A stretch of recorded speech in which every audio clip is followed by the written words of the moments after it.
লালমনিরহাট জেলা আদিতমারী উপজেলা নতুন হলরুম অডিটোরিয়ামে অনুষ্ঠিত হল জাতীয় ও আন্তর্জাতিক যুব দিবস 2025 উদযাপন উপলক্ষে প্রশিক্ষণ সনদপত্র, যুব ঋণ, চারাগাছ বিতরণ আলোচনা সভা। কর্মজীবন জাতীয় ও আন্তর্জাতিক যুব দিবস 2025 প্রযুক্তি নির্ভর যুবশক্তি বহুপাক্ষিক অংশীদারিত্বে অগ্রগতি। প্রধান অতিথির বিধানকান্তি হালদার, উপজেলা নির্বাহী অফিসার, আদিতমারী লালমনিরহাট, উপজেলা পরিষদ হলরুম আদিতমারী লালমনিরহাট। সভাপতিত্ব করেন আরিফ আলী সরকার, উপজেলা যুব উন্নয়ন অফিসার, উপজেলা মাধ্যমিক শিক্ষা অফিসার জাকির হোসেন, মোহাম্মদ ওমর ফারুক, উপজেলা কৃষি অফিসার, মোসাদ্দেক হোসেন, ডিজিএম পল্লী বিদ্যুৎ সমিতি আদিতমারী, মোসাম্মদ শিউলি খাতুন, সাব রেজিস্ট্রার আদিতমারী লালমনিরহাট, মোহাম্মদ আমিনুল হক, রেজিস্ট্রি অফিসার আদিতমারী লালমনিরহাট, মোহাম্মদ রাকিব আহমেদ, পল্লী উন্নয়ন officer Aditmari, Mohammad Mustafizur Rahman, food officer Aditmari উপজেলা, মোহাম্মদ এনামুল হাসান, উপজেলা প্রকল্প বাস্তবায়ন কর্মকর্তা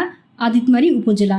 এ সময় যুব উন্নয়ন অফিসের AKM আশরাফুজ্জামান, মোহাম্মদ আমিনুল হক, রতন কুমার, সুরেন্দ্রনাথ রায়, যুব সংগঠক আব্দুল লতিফ মেধা, নাগরিক উন্নয়ন সংস্থার সভাপতি শাহজাহান সুমন প্রধান অতিথি। তার বক্তব্যে বলেন, যুবকদের আত্মকর্মসংস্থানের দিকে ধাবিত হতে হবে, আত্মবিশ্বাসী হতে হবে। কারিগরি শিক্ষায় শিক্ষিত হয়ে সমাজ থেকে যুবকদেরকে বেকার দূর করতে হবে। অনুষ্ঠান সঞ্চালনায় ছিলেন মাসুদ রানা, সমাজসেবা অফিসার আদিতমারী লালমনিরহাট। আমাদের একটা সর্বশেষ জীবন প্রথম শুরু থেকে শেষ পর্যন্ত একটা নির্দিষ্ট সময় আছে। সেই সময়ের মধ্যে সবচেয়ে বেশি কাজ করতে পারবে সেটাই হলো যুবক, অর্থাৎ 18 থেকে 35।